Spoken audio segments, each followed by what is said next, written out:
Hello દોસ્તો, ફરીથી લઈને આવ્યો છું તમારી માટે હવે પરીક્ષાના ટાઈમની અંદરની મોસ્ટ ઇમ્પોર્ટન્ટ વાતો.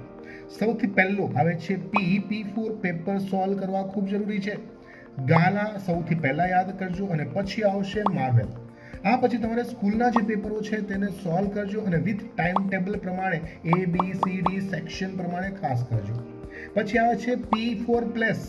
યોગ્ય જગ્યા પર બેસીને વાંચજો. સવારના સમયે વાંચજો. અર્લી મોર્નિંગના 2 કલાક કે 3 કલાક વાંચજો. અને હા, ખાસ યાદ રાખજો, બેડ પર કે સુવાના સ્થાન પર સોફા કે બેડ પર વાંચવાની જરૂર નથી. ખુરશી, ટેબલ અથવા નીચે બેસીને પણ સ્વચ્છ અને સુંદર વાતાવરણમાં જરૂર વાંચવાનું છે. એ પછી આવે છે ડી ફોર ડિસ્કશન. તમારા સારા મિત્રની સાથે ડિસ્કશન કરજો કે તે શું કર્યું, કઈ રીતે કર્યું. ઘણી વખત શિક્ષક કરતાં પણ વધારે સારી રીતે, સચોટ રીતે, યોગ્ય રીતે આપણને મિત્ર સમજાવી જાય છે. અને એ પછી આવે છે આર ફોર રિવિઝન. રિવિઝન કઈ રીતે કરવાનું? તો રિવિઝન બહુ સિમ્પલ રીત છે.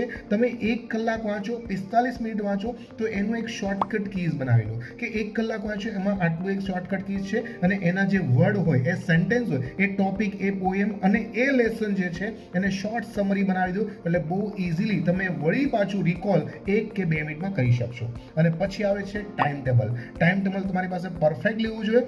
આખા દિવસમાં શું વાંચું એ પણ લખવાનું છે.